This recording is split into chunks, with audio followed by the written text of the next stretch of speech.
So guys, I bought a flash drive here just to share it to you.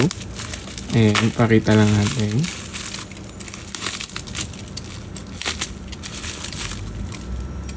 So this is SanDisk dual flash drive. So 3.1 lang yung kanyang interface. Gen 3 3.1, and then 128 gig siya according to the description, and ito siya.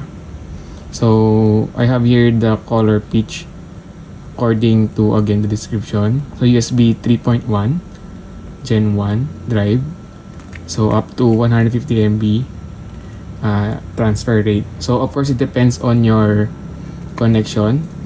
The connection should be also same or higher, I think, for you to reach this one. Pag lower yung generation of the interface, you won't of course receive the advertised speed.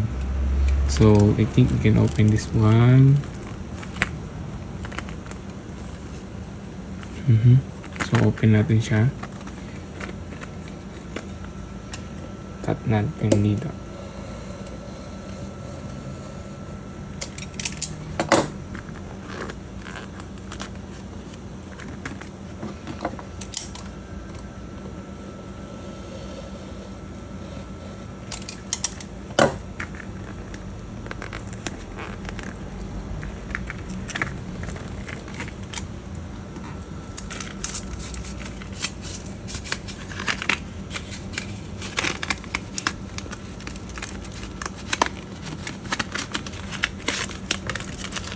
So may plastic siya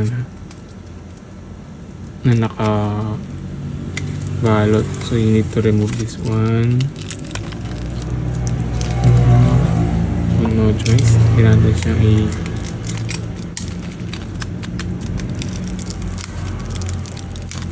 hindi siya So be careful lang sa pag-open.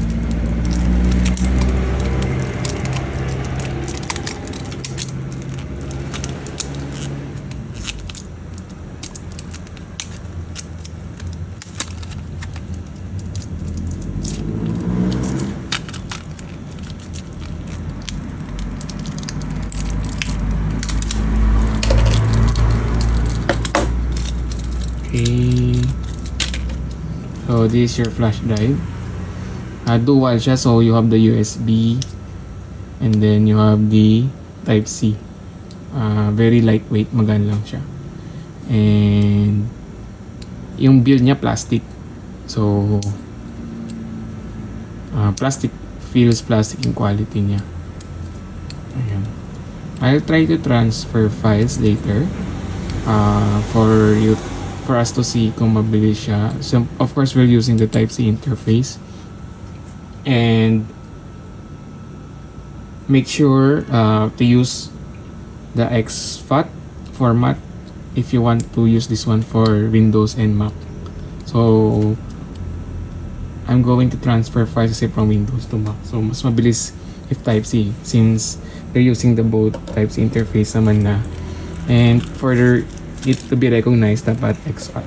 So try lang natin mag-transfer ng files. So I've already plugged in the USB. Again, this is Gen 1 3.1 Gen 1, the flash drive, and then the interface for my laptop is 3.2 Gen 2. So it's already here, and by default it is already formatted in exFAT.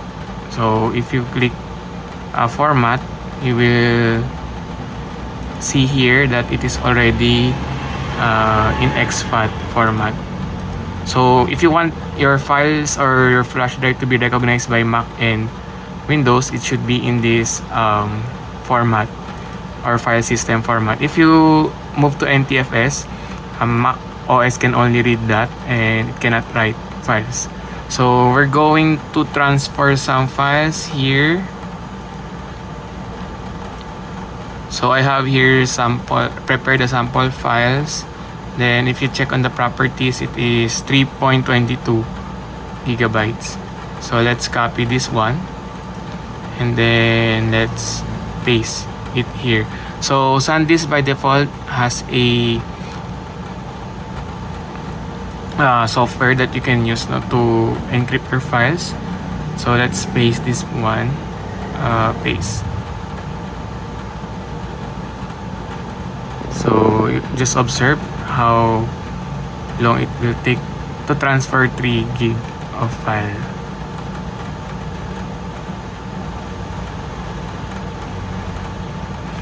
The transfer of files, of course, has something to do also on how your operating system performs the transfer. And let's see. So this is from the machine going to the flash drive.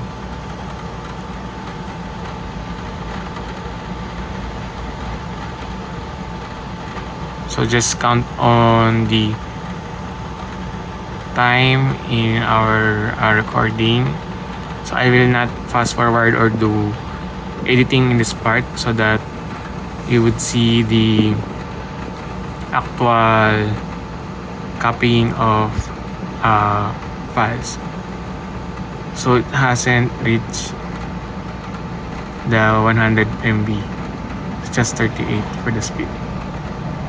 So there you have it. So next is we're going to do the same, copy files from our Mac going to the flash drive. So let me just eject this one and set up it on the MacBook. So I've already ejected it in the Windows and plug it in this Mac device. It is also using Thunder USB 4, which is Thunderbolt, same 3.2 Gen 2, I believe.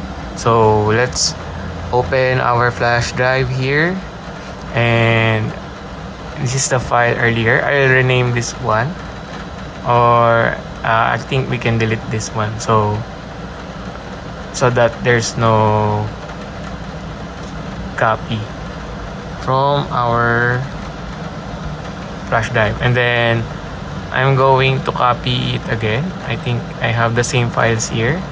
So if you get on the info, you get the same memory size. So I'm going to copy this one and then paste it here.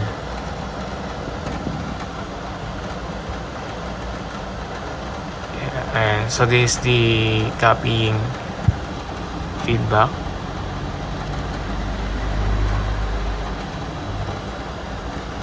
So I think Mac is copying it like somehow faster. So you can check